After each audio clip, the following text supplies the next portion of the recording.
పత్రిజకి ప్రతిరూపం PMC pyramid meditation channel ప్రేక్షకులకు నమస్కారం. శాకాహారి కార్యక్రమానికి సాదర స్వాగతం. ఆహారం కోసం జంతువులను చంపి తింటున్నంత కాలం మానవ జాతికి బాధలు కష్టాలు తప్పవని యానీ బెసెంట్ ఏనారో చెప్పారు. దానికి తగ్గట్టుగానే పితామహ పత్రిజీ గారు కూడా మనందరికీ సూచించారు.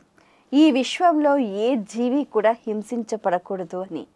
మనం స్వచ్ఛమైన శుద్ధ సాత్విక శాకాహారం మాత్రమే తీసుకోవాలి, అదే అసలైన ఆహారం అని చెప్పారు. మరి రోజువారీ నిత్య జీవితంలో మనం తీసుకునే ఆహారం మన వ్యవహార శైలిపైన ఏ విధమైన ప్రభావం చూపిస్తూ ఉంటుంది? మరి దానికి తగ్గట్టుగా మనం ఏ విధంగా ఉండాలి, ఎలాంటి ఆహారం తీసుకోవాలి, ఆరోగ్యాన్ని ఆనందాన్ని పొందాలి అంటే ఆహారం యొక్క పాత్ర ఎంతవరకు ఉంది? ఇలాంటి ఎన్నో విషయాలు తెలియచేయడానికి ప్రముఖులు మనతో పాటు ఉన్నారు. పితామహ పత్రిజీ గారి అడుగుజాడల్లో నడుస్తూ దాదాపు 23 సంవత్సరాలకు పైగా ధ్యానం చేస్తూ ధ్యాన ప్రచారం చేస్తూ పలు కార్యక్రమాల్లో పలు శాకాహార ర్యాలీలలో ఎంతో ఉత్సాహంగా పాల్గొంటూ తనకంటూ ఒక ప్రత్యేకమైన ముద్ర వేసుకున్నారు సీనియర్ పిరమిడ్ మాస్టర్ శ్రీరామచంద్రమూర్తి గారు. వారితో మాట్లాడి మరిన్ని విషయాలు వారి మాటలో తెలుసుకుందాం. ఈనాటి కార్యక్రమాన్ని ప్రారంభిద్దాం. నమస్కారం అండి. నమస్తే మేడం. సార్, మీరు ధ్యానంలోకి ఎప్పుడు వచ్చారు, ఏ సందర్భంలో వచ్చారు, ఎలా వచ్చారు? నేను నా ఆధ్యాత్మిక ప్రయాణంలో భాగంగా నా గురువుని వెతుక్కుంటూ నేను ఎన్నో సంవత్సరాలు తిరగటం జరిగింది, ఎన్నో పుస్తకాలు చదవడం జరిగింది. అందులో భాగంగా మరి సాయి లీలామృతం గురుచరిత్ర అనే పుస్తకాన్ని 108 సార్లు పారాయణం చేశాను. సాయి సచ్చరిత్ర కూడా 108 సార్లు పారాయణం చేశాను. గ్రేట్. దాని ఫలితంగానేమో నేను బ్రహ్మర్షి పత్రిజీ గారిని కలవటం జరిగింది 2000 సంవత్సరంలో. కలిసిన తర్వాత మరి వాడితోటి మరి ఒక 6 సంవత్సరాలు ప్రతి నెల ఒక 2 రోజులు సార్తోటి తిరుగుతూ ఉండేవాడిని. ఆ భాగ్యం నాకు కలిగింది. సార్తో మీరు ట్రావెల్ చేస్తున్నప్పుడు ఎలా అనిపించింది? సార్తో తిరిగేటప్పుడు అంతా ఆనందమే మేడం. మరి ఎంతో జోవియల్గా ఉండేవారు. ఆ ఫోర్స్, ఆ మూమెంటే వేరుగా ఉంటుంది కదా సార్ అసలు? Yes madam. సార్ వేసే జోకులు కానీ, అందరి ఎన్నో విషయాలు చెప్పడం కానీ, మరి మనల్ని సరిచేస్తూ ఉండేవాళ్ళు ఎప్పుడు సారు. ఎప్పటికప్పుడు సరిచేస్తూ ఉండేవాళ్ళు. ఎంతో ఆనందంగా ఉండేది. అదొక చెప్పలేని అనుభూతి. బాగుంది సార్. మీరు శాకాహారులుగా ఎప్పుడు మారారు? నేను చిన్నప్పటి నుంచి మాంసాహారిని, ఎక్కువగా మాంసం తింటూ ఉండేవాడిని. నేను 2000 సంవత్సరంలో పత్రి సార్ని కలిసిన తర్వాత ఒక మీటింగ్లో సార్ నన్ను కొట్టడం జరిగింది. కొట్టిన తర్వాత అందరూ వచ్చి నన్ను షేక్ హ్యాండ్ ఇస్తున్నారు. సార్ వచ్చి కొట్టాడు, నీకు అంత అదృష్టం అని. ఎందుకు కొడతారండి సార్ అని అడిగా. అంటే నాకు అంత పరిచయం లేనప్పుడే సార్ నన్ను కొట్టడం జరిగింది. అప్పుడు అందరూ చెప్పారు, నీకు ఆయన దగ్గరికి వచ్చారంటే మీరు గత జన్మల నుంచి సార్తో మీకు కనెక్షన్ ఉంటేనే వస్తారు, కాబట్టి మీరు మాంసం బాగా తింటారా అని అడిగారు. అవునండి, అన్ని మాంసాలు తిన్నానండి అన్న. అందుకనే కొట్టారని తెలిసింది. అప్పుడు 2002 సంవత్సరంలో మాంసం మానివేయటం జరిగింది. తర్వాత నేను స్కూల్లో టీచర్ని కాబట్టి మాకు మిడ్ డే మీల్స్లో గుడ్లు ఇస్తుండేవాళ్ళు, కోడిగుడ్లు. అవి తింటూ ఉండేవాడు. నాకు తెలియదు అప్పుడు ఇంత ప్రచారం లేదు, మాంసం తినకూడదని, గుడ్లు తినకూడదని ప్రచారం లేదు. ఆ గుడ్లు తింటూ కూడా 2-3 ఏళ్ళు గడిపా. మళ్ళీ సార్ కనపడబడలో కొడుతున్నాడు.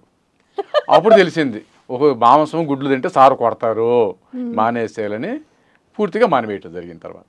సో ఒక్కొక్కరికి సంబంధించి సార్ ఒక్కొక్క విధంగా స్పందిస్తూ ఉంటారు. నిజంగా ఏది ఏమైనా సార్ ఏంటంటే అల్టిమేట్గా ఆ వ్యక్తిలో మార్పు రావాలి అనేది ఆకాంక్షించేవారు. మీరు ఒకసారి నాన్ వెజ్ మొత్తం మానేసి ఇప్పుడు వెజిటేరియన్గా మారిన తర్వాత ఎటువంటి మార్పులు వచ్చాయి? మరి మాంసం తింటున్న రోజులు ఎప్పుడు ఏదో ఒక హాస్పిటలైజ్ అవుతూ ఉండేవాడిని అన్నమాట. ఏదో ఒక రోగంతో సఫర్ అవుతుండేవాడిని. ఎక్కడెక్కడ దెబ్బలు తగులుతూ ఉండేవి. చాలా డిస్టర్బ్డ్గా ఉండేవాడిని. చాలా అశాంతితో ఉండేవాడిని. తర్వాత కోపము, ఫ్రస్ట్రేషను, నిరాశ, నిస్పృహలు ఎక్కువ ఉండేవి. ఎమోషనల్ ఇంబ్యాలెన్స్ ఉండేది. కానీ ఎప్పుడైతే మాంసం అనేసి ధ్యానం చేసిన తర్వాత మరి ఆ ప్రతికూల భావాలన్నీ చాలా వరకు తగ్గినాయి. నాతో నేను హాయిగా ఉండగలుగుతున్నా. చక్కటి మానసిక ప్రశాంతత దొరికింది. అవి మాంసం తింటున్నంతసేపు, అంటే జార్జ్ బెర్నార్డ్ షా చెప్పారు కదా, my body is not burial ground for the dead animals. చచ్చిన శవాలను ఉంచడానికి నా కడుపేమీ శ్మశానం కాదన్నాడు. మరి ఎన్నో శవాలను తిని శరీరాన్ని శ్మశానం చేశాను. కానీ శరీరమే దేవాలయం. దేవాలయం. మరి దేవాలయాన్ని శ్మశానం చేశాం. మ్మ్. దానివల్ల ఎన్నో నష్టాలు, ఎన్నో అనర్థాలు జరిగినాయి. ఇప్పుడు ఇందాక మనం చెప్పుకున్నట్టుగా అని బీసెంట్ చెప్పింది కూడా అదే, మాంసాహారం తింటున్నంత కాలం మనకు బాధలు కష్టాలు తప్పవని. Yes madam, 100% correct. మ్మ్. కాబట్టి అప్పటి నుంచి నేను పూర్తిగా శాకాహారంలోకి రావటం జరిగింది. మ్మ్. తర్వాత ఇంకా ఆహారాన్ని సార్ చక్కగా మాడిఫై చేశాడు. ఎటువంటి ఆహారం తీసుకోవాలి, యుక్తాహారము, మితాహారము, నిరాహారం. అంటే యుక్తమైన ఆహారం తీసుకోవాలి, అంటే శుద్ధమైన సాత్వికమైన శాకాహారం తీసుకోవాలి, అది కూడా మితంగా తీసుకోవాలి. నెలకి 1-2 రోజులు రెస్ట్ ఇస్తుండాలి పొట్టకి అని సార్ చక్కగా కాన్సెప్ట్లో చెప్పడం జరిగింది. అప్పటి నుంచి అప్పుడప్పుడు ఉపవాసం ఉంటూ నెలకు ఒక హాఫ్ డేనో 1 డేనో తర్వాత శుద్ధమైన శాకాహారం తీసుకుంటూ మరి జీవితంలో చక్కటి ఆరోగ్యాన్ని పొందగలిగాం. తర్వాత మేజర్గా పత్రి సారు ఆ యుక్తాహారం అన్న విషయంలో మరి ధర్మబద్ధమైన సాత్వికమైన శాకాహారాన్ని చాలా చక్కగా ఇంపోజ్ చేశారు. మనం అంటే ఆహారం ఎలా తీసుకోవాలో కూడా సార్ చక్కగా చెప్పాడు. అంటే మనము ఎవరో ఆకలి లేకపోయినా తింటాం, టైం అయిందని తింటాం, నిలబడి తింటూ ఉంటాం, మళ్ళీ రకరకాల సరికాని ఆహారం తీసుకునే విధానాలు ఉన్నాయి. మరి ఆహారం వండేవాళ్ళని బట్టి కూడా మన బిహేవియర్ ఉంటుందని సార్ చెప్పడం జరిగింది. అంటే వండేవాళ్ళ థాట్స్ కూడా ఆహారంలో చేరతాయి. కాబట్టి ఒక మాంసాహారి ఆ ఆహారాన్ని వండితే మరి అది నెగిటివ్ ఎనర్జీతో ఉంటుందని. కాబట్టి మనం శుద్ధమైన శాకాహారాన్ని, ధర్మబద్ధమైన ఆహారాన్ని సాత్వికంగా తీసుకుంటూ ఉంటే మన ఆలోచనలో పరిణితి, చక్కటి మానసిక స్థితి ఉంటుందని నా అనుభవం. బాగుంది. ఓ మంచి విషయాన్ని తెలుసుకున్నారు. Yes madam. సో మీరు ఒక్కరు మారారా, మీ ఇంట్లో అందరూ మారారా? సరే, నేను మారిన తర్వాత మా ఇంట్లో పూర్తిగా అవాయిడ్ చేసేసాము. మా పేరెంట్స్ ఆపేశారు. మా ఫ్యామిలీ అంతా పూర్తి శాకాహార కుటుంబం అయింది. Wow, great. ఏదో 1-2 సందర్భాలు మా పిల్లలు మా బంధువులు వెళ్ళినప్పుడు ఒకసారి ఏమో తిన్నారంట, నోట్లో పెట్టుకున్నారంట, అది వాంతి చేసుకున్నారు. మాది పూర్తిగా సంపూర్ణ శాకాహార కుటుంబం అయింది. సో శాకాహార ర్యాలీలలో పార్టిసిపేట్ చేస్తూ ఉంటారా? దాదాపు నేను 100కు పైగా ర్యాలీలు నిర్వహించడం జరిగింది. నిర్వహించారు? వావ్. ఎక్కడ? మా కందుకూరు పట్టణము, రాష్ట్ర వ్యాప్తంగా జరిగిన అన్ని కార్యక్రమాలు పాల్గొన్నాము. మా కందుకూరులో కూడా చాలా ర్యాలీలు నిర్వహించాము. సరే, ఈ శాకాహార ర్యాలీలో పార్టిసిపేట్ చేస్తే చాలా మందికి రోగాలు కూడా నయం అవుతాయట, నిజమేనంటారా? 100% వాస్తవం మేడం. ఎందుకంటే మనం ఆడ లోక కళ్యాణం కోసం, సకల జీవులను రక్షించడం కోసం చేస్తాం. ఒక నిజమైన యజ్ఞం అది. అందుకనే మనకి చెప్పబడింది మహాభారతంలో, ఒక్క మూగజీవి ప్రాణాన్ని కాపాడినా కూడా ఎన్నో అశ్వమేధ యాగాలు చేసినంత ఫలితం అంట. మరి మనము ప్రపంచంలో ఉన్న కోట్ల కొద్ది మూగజీవుల కోసము, ఆ జంతు సామ్రాజ్యం కోసము మనం నిస్వార్థంగా చేస్తున్నాం. మరి చేసినప్పుడు ఆటోమేటిక్గా ఆ సత్ఫలితాలు మన అకౌంట్లో పడతాయి. ఖచ్చితంగా రోగాలు తగ్గుతాయి. ఒక ఎనర్జీ, ఒక పాజిటివ్ ఎనర్జీని తీసుకుంటాము. ఒక హయ్యర్ వైబ్రేషన్ వస్తుంది మన మీదకి. హాస్టల్ మాస్టర్స్ బ్లెస్సింగ్స్ వస్తాయి. అది న్యాచురల్గా జరిగిపోతుంది మేడం. ప్రకటనలు మీవి, ప్రచారాలు మావి, జీవితంలోని వెలుగులందరివి. పిఎంసి తెలుగు ఛానల్లో మీ యాడ్స్ కోసం సంప్రదించవలసిన ఫోన్ నంబర్స్. ఒకసారి ఒక శాకాహార ర్యాలీ చెయ్యాలి అని సంకల్పించిన తర్వాత, శాకాహార ర్యాలీ చేసేసిన తర్వాత ఏదైనా ఎక్స్ట్రా ఎనర్జీ మీరు ఫీల్ అయ్యారా? ఖచ్చితంగా ఫీల్ అవుతారు మేడం. ఎవరు చేసినా కూడా, అంటే ఆ కార్యక్రమాన్ని మనం స్టార్ట్ చేస్తున్నప్పటి నుంచి ఆ ఎనర్జీ స్టార్ట్ అవుతుంది. మనం అంటే ఆ కార్యక్రమాన్ని అరేంజ్ చేసిన ఫ్లైయర్స్ కావాలి, మళ్ళీ ప్లే కార్డ్స్, మొబైల్లో ఫ్లైయర్ తయారు చేపిస్తాము, ప్లే కార్డ్స్ తయారు చేయిస్తాము. వచ్చిన గెస్ట్లకి మనం టిఫిన్ అరేంజ్ చేస్తాము, లంచ్ అరేంజ్ చేస్తాము, ర్యాలీ పోలీస్ దగ్గరికి వెళ్ళి పర్మిషన్ తీసుకుంటాము, రూట్ మ్యాప్ తీసుకుంటాము, చక్కగా మైక్ అరేంజ్ చేసుకుంటాము, స్లోగన్స్ ఇవ్వడానికి అన్ని జిల్లాల నుంచి మాస్టర్స్ని మనం అందరినీ కాల్ చేసి పిలుస్తాము. ఒక సెలబ్రేషన్ లాగా ఒక వారం 10 రోజుల నుంచి ఆ సెలబ్రేషన్ లాగా స్టార్ట్ అవుతుంది. ఆ ఎనర్జీ లెవెల్స్ వేరుగా ఉంటాయి. ఆ కార్యక్రమం చేసేటప్పుడు మనం ప్రతి షాప్కి వెళ్ళి పాంప్లెట్ పంచడము, ప్రతి ఇంటికి వెళ్ళి డోర్ తెప్పి పాంప్లెట్ ఇవ్వటము, వాళ్ళతో మాట్లాడటము, అవి చాలా ఎనర్జెటిక్గా ఉంటాయి. ఒక్కొక్కరు సమాధానాలు చెప్పడము, ఒక్కొక్కరు మనల్ని తిడుతూ ఉంటారు, అన్నింటిని యాక్సెప్ట్ చేయటము. ఒక్కసారి ఎందుకంటే చికెన్ షాపుల్లోకి, ఆ చికెన్ కొట్లలో కూడా వెళ్ళి ఇస్తూ ఉంటాం, మాంసాహార హోటల్లో కూడా వెళ్ళి పంచుతూ ఉంటాం, ఒక్కొక్కళ్ళు తిడుతూ ఉంటారు కూడా. సరే, అది మనం నేర్చుకోవడానికి అది కూడా మనకు నష్టమేమీ లేదు. మన సహనాన్ని పెంపొందించడం కోసం మనం ఒక మంచి కాన్సెప్ట్ చెప్తున్నాము కాబట్టి అన్నీ నేర్చుకోవటమే madam. We are enjoying all those things. మీరు చెప్తుంటేనే ఒక మంచి ఎనర్జీ వస్తున్నట్టుగా అనిపిస్తోంది. సో ఒక శాకాహారం యొక్క ప్రాముఖ్యత ఒక వ్యక్తి జీవితంలో ఎటువంటి మార్పులు తీసుకొస్తుందంటారు? మరి మన శరీరం అంతా కూడా ఎక్కువ వాటర్ కంటెంట్తో నిర్మితమైంది. మన శరీరం దేవాలయం అంటే దీంట్లో 7 శరీరాలు ఉన్నాయి, 7 చక్రాలు ఉన్నాయి, కుండలిని శక్తి ఉన్నాయి, కుండలిని శక్తి ఉంది, తర్వాత అష్టసిద్ధులు ఉన్నాయి, ఎన్నెన్నో పవర్స్ ఉన్నాయి ఈ దేహంలో.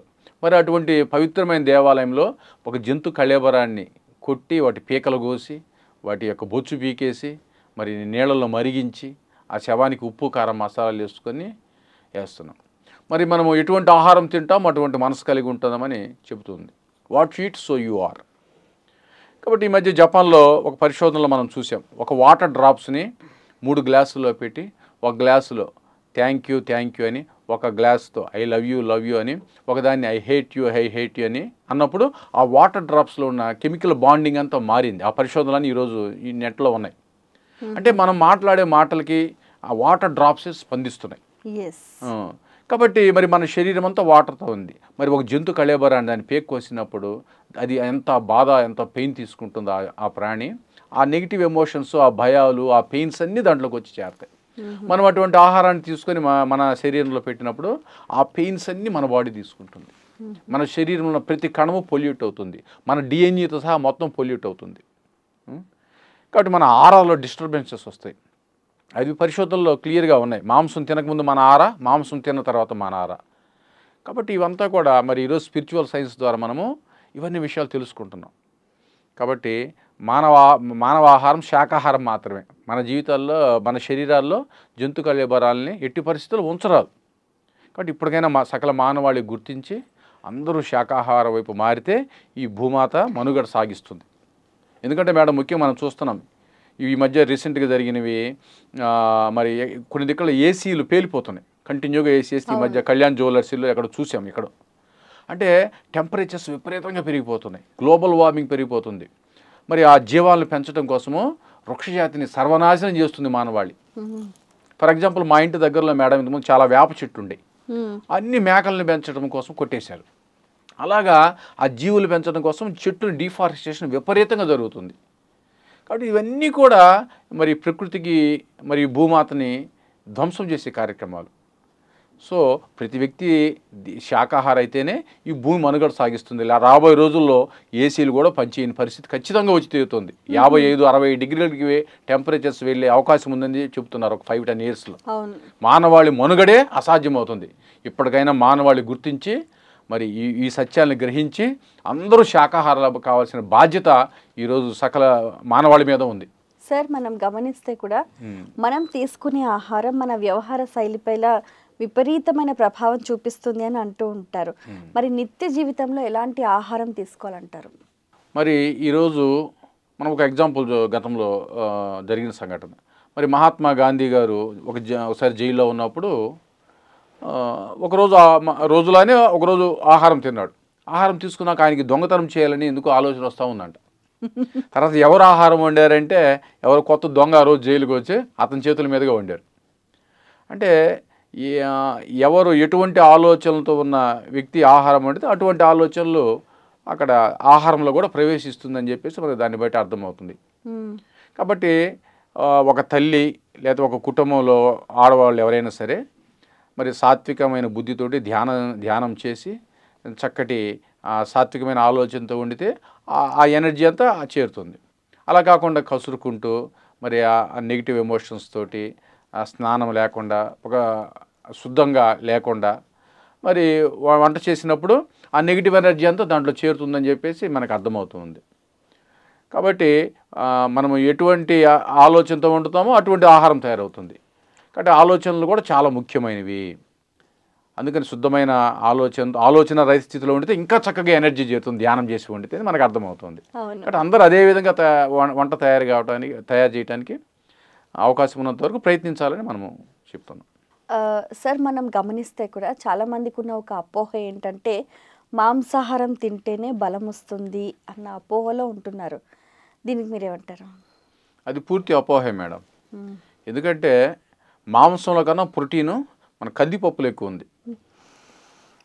కాబట్టి నేషనల్ ఇన్స్టిట్యూట్ ఆఫ్ న్యూట్రిషన్ కూడా అదే చెప్తుంది. పప్పు దినుసుల్లోనే మాంసాహారంలో ఉన్న ప్రోటీన్ కన్నా ఎక్కువ పర్సంటేజ్ పప్పు ధాన్యాల్లో ఉంది. కాబట్టి అవి ప్లాంట్ బేస్డ్ ప్రోటీన్స్ తీసుకోవటం అనేది మన ఆరోగ్యానికి మన శరీర నిర్మాణానికి సూటబుల్ థింగ్ అనమాట. మరి యానిమల్ బేస్డ్ ప్రోటీన్ తీసుకోవడం వల్లే ఇప్పుడు ఇన్ని అనర్థాలకు కారణం. మీరు అన్నట్టు ఆహారము మరి అవి తీసుకోవటం వల్ల ఆ జంతు కళేబరాలను తినటం వల్ల మరి ఎన్నెన్నో సైకలాజికల్ డిజార్డర్స్ రావటం కానీ, గ్యాస్ట్రిక్స్ కానీ, అల్సర్స్ కానీ, మరి క్యాన్సర్స్, ఇవన్నీ ముఖ్యంగా కోలన్ క్యాన్సర్ భారతదేశంలో ఎప్పుడూ లేదంట. మరి అటువంటిది కూడా ఈరోజు వస్తుందంటే మరి మాంసాహారం తీసుకోవటం వల్ల కలిగే అనర్థాలని స్పష్టంగా అర్థమవుతుంది. అది కాబట్టి ప్రతి వ్యక్తి కూడా మరి శుద్ధమైన శాకాహారమే, ప్లాంట్ బేస్డ్ ప్రోటీన్ మీదే ఆధారపడటం అనేది చాలా సూటబుల్ థింగ్. పత్రి సార్ చేతుల మీదుగా మీరు భోజనం చేశారా? ఎన్నోసార్లు. అవునా? ఎన్నోసార్రు సార్ పిలిచి చాలాసార్లు పెట్టారు. అవునా? ఆ అనుభూతి సార్? ఎన్నోసార్లు సార్ చేతి వంట తినడం జరిగింది. మరి దానివల్లనేమో మనకింత ధ్యానం ప్రచారం చేయాలని, శాకాహార ర్యాలీలు పెట్టాలని ఆ తపన, ఆ బర్నింగ్ డిజైర్, మరి సార్ గోల్లో మన భాగస్వామ్యం అవ్వటం అన్నది ఈడ ఆ మహానుభావుడి చేతిలో అన్నం తినడం వల్లే ఏమో కావచ్చే బహుశా. ప్రకటనలు మీవి, ప్రచారాలు మావి, జీవితంలోని వెలుగులందరివి. పిఎంసి తెలుగు ఛానల్లో మీ యాడ్స్ కోసం సంప్రదించవలసిన ఫోన్ నంబర్స్. అసలు సార్ ఏదైనా పదార్థాన్ని ఎంత చక్కగా వండి ఎంత ప్రేమగా వడ్డిస్తారో, సో అంతే ప్రేమగా వడ్డిస్తేనే ఆ పదార్థానికి సరైన న్యాయం చేశామంటారా?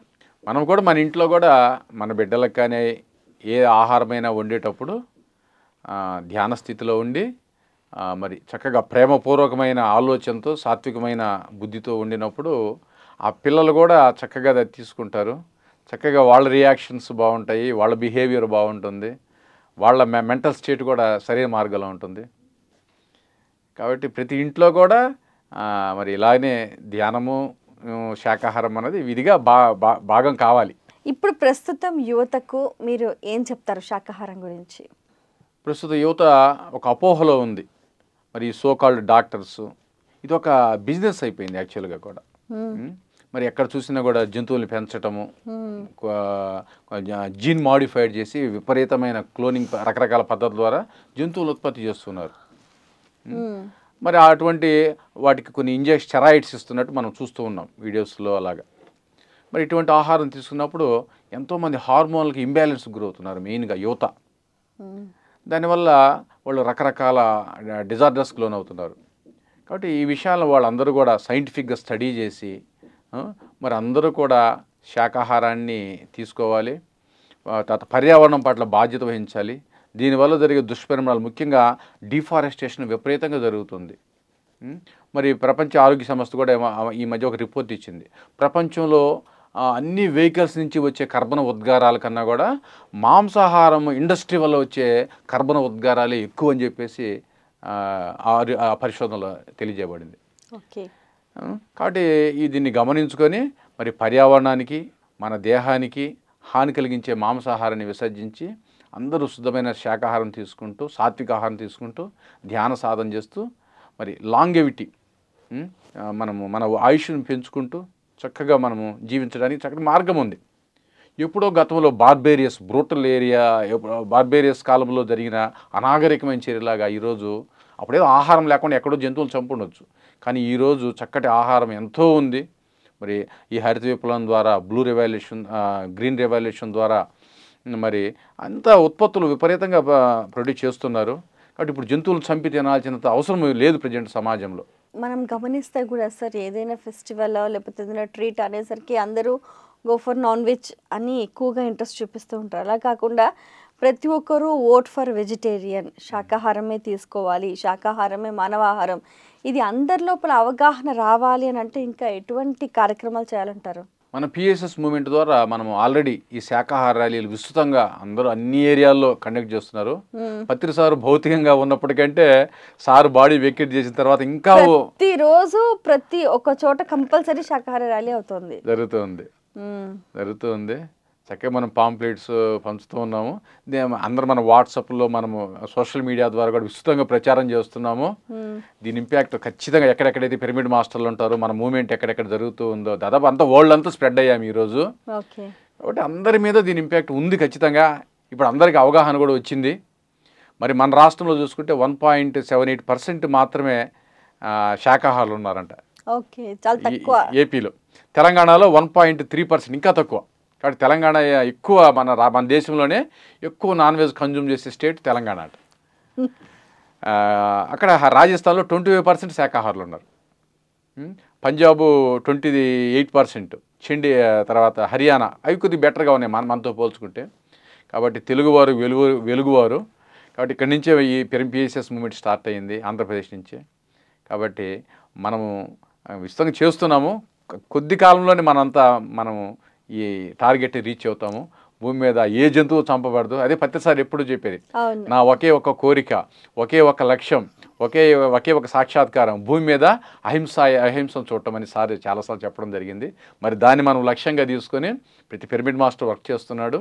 ఖచ్చితంగా ఇది భూమాతని కాపాడే రోజు మన చేతుల్లో, ఆ బాధ్యత మన మీద అప్పగించబడింది. మనందరూ అందులో భాగస్వామ్యం అయినందుకు మన జీవితాలు ధన్యమైనవి అని నా అభిప్రాయం. సో చివరిగా శాకాహారం గురించి మా ప్రేక్షకులకు మీరు ఏం చెప్తారు? శాకాహారంలోనే అన్ని న్యూట్రిషన్ ఉంటుంది, ఫైబర్ ఉంటుంది, అన్ని విటమిన్స్, మినరల్స్, మరి రకరకాల ఇంగ్రీడియంట్స్ అన్నీ శాకాహారంలోనే ఉంది.